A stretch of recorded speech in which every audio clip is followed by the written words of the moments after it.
आज आमर मुख्य उद्देश्य है आम गत सरकार रे आम सब प्रकार दाबी स्थापन करूँ किंतु सरकार सब प्रतिश्रुति देते से सरकार गलापर किंतु बर्तमान तार किसी कार्यकारी है ना से आमर दाबी थिला स्थायी निजुक्ति समान काम को समान दरमा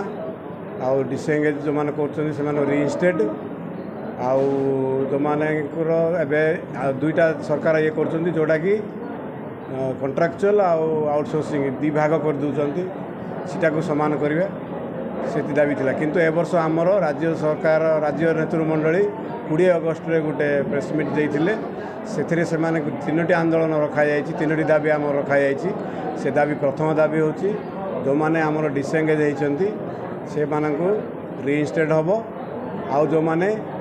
एबे आमर दीटा ये जोटा कि आउटसोर्सिंग आउ डेली वेजेस बोली भाग कर समान करेंगे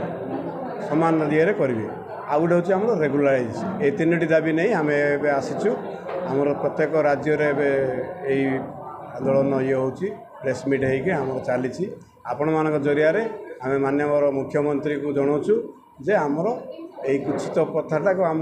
चेंज कर आम रेगुलाइज करूँ आम आमर पिला मागिना धरिक आम चली पारूँ ये टंकार से आम प्रेस मीट द्वारा ये करूँ आम राज्य में अक्टोबर 15 तारीख दिखाई टार्गेट से जदि डाकिकी सरकार आम आउटसोर्सिंग कर्मचारी को राज्यर कौन से नेता मान डाकी जब बुझामणा करूना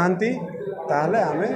आंदोलन को ओह्लैया बाध्य हबू से सरकार ही दायी है तार परिणति जहाँ हम सरकार ही दायी है से आम कौन दायी रही आम ए कहली परा मु अगस्ट 20 आम राज्य नेतृमंडली गोटे दाबी पत्र देते जोटा कि आमर यही दाबी जो मुझे कहली 3टी दाबी ये दाबी उपर सरकार को देते जे सरकार कहले गत जहाँ होता से गुड़ाक किसी है 25% बढ़ियार किंतु दरमा ये सब कर से सुविधा किसी इम्प्लीमेंट होनी केतोटी डिपार्टमेंट में क्या भाई किंतु वर्तमान आम चाहूँ समस्त को सामान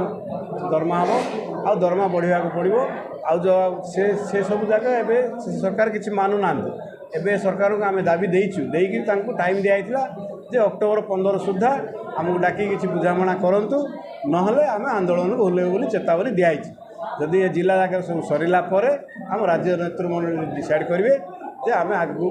कौन करूँ। Please like, share and subscribe to our channel Biploi Parikrama.